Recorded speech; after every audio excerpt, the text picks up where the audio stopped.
Forgive my notes, this is more to protect you than me, actually, because I could go on for an hour, so I'll try and keep on track. I was so struck at how similar our stories are. And there were things that made me laugh there about having to learn new skills. Anyway, my name is Stevi Lowmass, and I'm the owner of a company called the Camel Soap Factory. You may or not have heard of us or seen our branding around, but we don't make soaps for camels, as I had to point out for a 10-year-old who visited the factory recently. But we make soaps here in Dubai made with camel milk. And I'm flattered and honored to be speaking to you. And you'll be interested to kind of know, well, how risky is starting a manufacturing company manufacturing camel milk soaps? I'd love to say that all of this business has come about because of my great entrepreneurial skills, my sound business sense, my superb intellect. Honestly, it kind of happened a little bit by accident, a little bit because I just jumped in, actually, very much like me. Things sort of happen, you look at it, you go, oh my God, people really like these. And all of a sudden, you have a business. And we have a really large factory in Al Quoz now, producing soaps that we ship all around the world. I didn't start my career making soaps. Nobody does. I actually was a software engineer working on IBM mainframe systems. And I then moved into the payments industry, and I was the general manager for a lovely South African company called Mosaic Software. And we sold payment solutions all around the world, and I looked after the European and Middle Eastern market. And I really was into IT and electronics. And it taught me a lot about how to operate in business, what to do and what not to do. What really changed for me was when I was 47 years old, I had my first child, stupid and brave. Not to be recommended, but she's gorgeous, 11-year-old next week, and I have loved my motherhood path. But what I did realize really early on was having a baby and wanting this little precious thing so much and going back to the kind of pressured environment that I was in was absolutely a no-go. And I knew that I was going to have to look at something else. So I thought about starting my own business. And before the Camel Soap Factory, I can promise you, I had many, I'd hate to call them failures. They were. My husband reminds me. We never lost money, but I never made millions.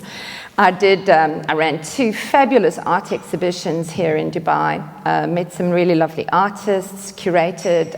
We did one actually in Mall of the Emirates. I started a shoe business. I thought, oh, I can export shoes that I buy nice and cheaply here to South Africa, and learned that I knew nothing about shoes, nothing about the market. And we kind of broke even, but didn't make any money. And I think there was a really big lesson in there for me. Why did all those fail?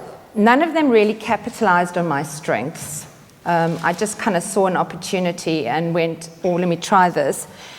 I did not do my homework. I admit that. I did not research and understand my market clearly enough. I was also too scared to really go for it. It is really scary. You try things, and I don't think I had enough skin in the game. And believe you me, with the Camel Soap Factory, I have skin in the game. I have put my entire pension into the Camel Soap Factory. That keeps me extremely focused. So 7 years ago, my husband and I were traveling around Australia. We were in Western Australia, down near Albany. I don't know if people know Western Australia. And we came across this beautiful, beautiful factory called the Olive Oil Soap Factory.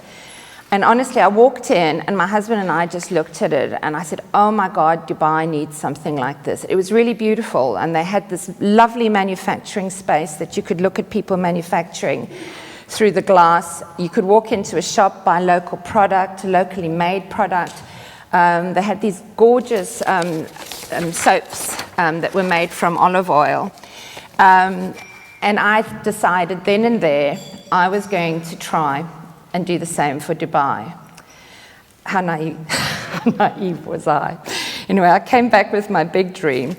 But the first step, of course, was that I needed to learn how to make soap, because, of course, I knew nothing about making soap. So I did some research on the internet and discovered a wonderful woman called Melinda Koss, who runs soap-making courses in London. So I flew across to London, did her soap-making course. She runs a fabulous business course as well. And she helped me learn about making soaps, not camel milk soaps. She just taught me how to make soaps. And here is my first lesson in risk-taking. Get yourself a mentor or guide. I paid Melinda, after I decided to set up the factory, £500 a month, which really, when you're not earning, is a huge amount of money, about 3,000 dirhams a month. But paying her that money really focused my mind. And every month I was on a Skype call to her. She lives in France. And she focused my mind on what I needed to do. But more importantly, she is my mentor and guide. When I was having problems, didn't understand things, I could phone her and say, Melinda, how did you do this? She had run massive soap businesses in the UK. She had started social soap making in places across Africa and Asia. What she doesn't know about soap is not worth knowing. And having her as a mentor was absolutely fabulous. And I can honestly say that the growth of my business subsequently has been using mentors. I pay a business coach. I have an unbelievable mentor at the moment who's teaching me all about lean manufacturing. People give me time. I can't afford to pay always what people need. But that is my first lesson. If you're going to take a risk, try and take the risk and use the skills of people who've been there, done it, and seen it before. You'll be astonished how many people are willing to give time. So I learned how to make soap, and the next step was I had to try and work out how to make camel milk soap, which I did in my husband's shed. God bless him, he's not here.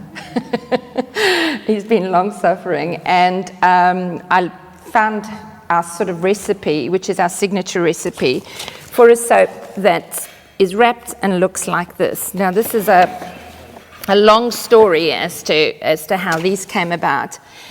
I next thought, well, I've made these little soaps, let me see if there's a market for them. So I got invited to do a little school nursery, and they said, come sell your soaps. So I had my little soaps, I wrapped them up in beautiful colored tissue paper. I went and searched for a funny little camel logo on the web, and I set up my table and I took my pics. I still have them. It was absolutely gorgeous. Set them all out, and I sent the pics home to my husband. I said, look at this, it's so pretty. And somebody accidentally set the sprinkler alarm system off, and my soaps got ruined. So I lost all my stock that night, everything. And I learned hugely about soap and water and packaging. So, and there the story might have stopped, actually. If I hadn't been sitting around, my best friend was out here, and we were sharing a glass of wine and sitting outside. And my husband said to me, in front of two really close friends of mine, well, are you going to keep this as a hobby, or are you actually going to do a business with it? I don't believe it. He was a bit ruder than that. And there were expletives. And I was furious. And I thought, I'll show you. So I have to say that absolutely galvanized me. And I thought, okay, let me see if I can find some decent packaging. So I trawled Dragon Mart to see if I could find packaging. And I came up with something that was a very much more basic version of this. It was a little jute bag, and I cut my own little labels. And I went to a school fair at a school here in Dubai. And I'd booked 2 Christmas fairs, and I thought, well, let's see how we do at the Christmas fairs. And if these go well, I'll take the next step and see maybe if I can get a license.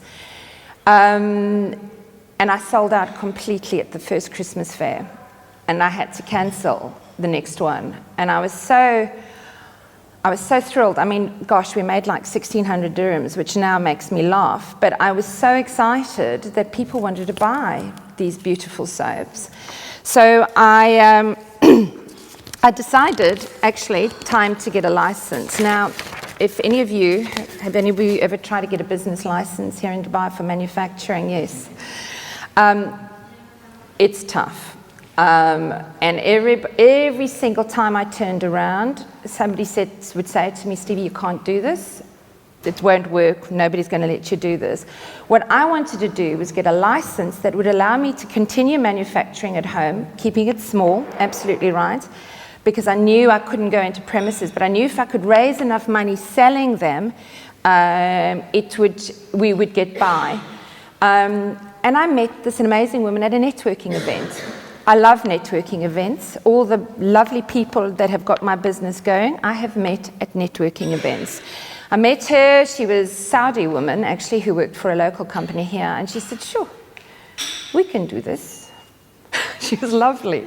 And she went to the economic department for me and asked questions in Arabic and phoned me after one meeting and said, Stevie, they're going to give you a license. You're going to be the first non-Emirati woman to get an artisan license to manufacture at home. So that was a first. It did mean I needed to get premises, so we invested in a small little office in Al Quoz, and then we moved on. And I got the license, started dreaming bigger and faster, and started selling my soaps at a lot of fairs, like Arte, Ripe Market. If I say a year later, the next Christmas market, that December, I was still making at home. My daughter's nanny at this stage had started helping me make soaps because I really needed help, and she works as my head of manufacturing now in the factory. She and I managed to produce and sell 70,000 dirhams worth of soaps that next December. And I thought, oh my God, we're going to need an industrial license. And that was a whole big story again. And again, sorry, let me just make quite sure. I had my same good luck charm that I'd met at the networking, and she also went to the economic department. And I was extremely lucky that there was a change of legislation, and they allowed me to convert my trading license, commercial license, to an industrial license, single sponsor, single premises. And I was extremely fortunate to find really, really beautiful warehouse premises just off the Sakim Road. And here is my next lesson. Everyone said to me, you'll never, never, never get this to work. Nobody's done it. I spent months writing a business plan, and that's partly what my husband was jibing me about.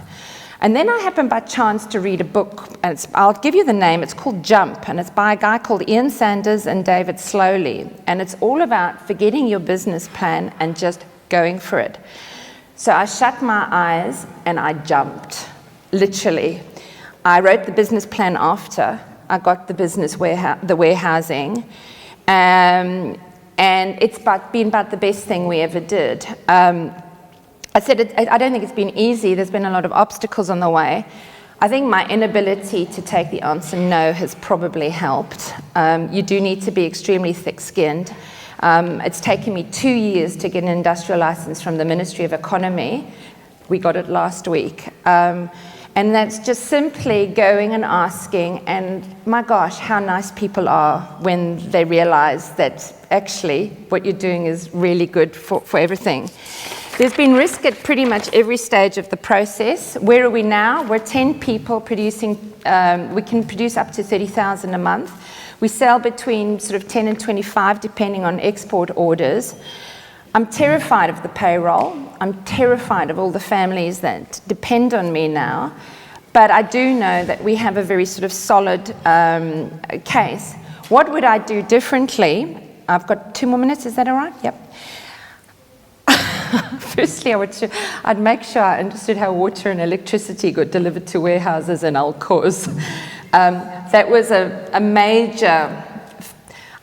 You make assumptions that things work here the way they work everywhere else in the world, and they don't. You're probably not even aware of this, but there's no sewage system and water system into Alcoz. Everything gets taken out by tankers. When you're manufacturing soaps and you wash stuff, that generates quite a lot of water. We ended up having overspills on roads and pavements. And that was just not understanding and asking the right questions with contracts.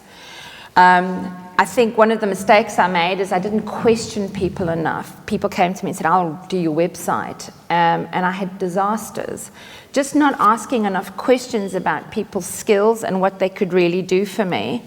The other big lesson for me was at one point, especially when I needed to go into the factory, I was desperate to raise cash, and I wrote the business plan to get shareholders. And I accepted a shareholder who, to be quite honest, we wouldn't be where we are without the money in, but his end goal was not the same as my end goal, and it actually ended in tears. Thankfully, we managed to save the situation, but it didn't end the same way, because your shareholders need to share your values.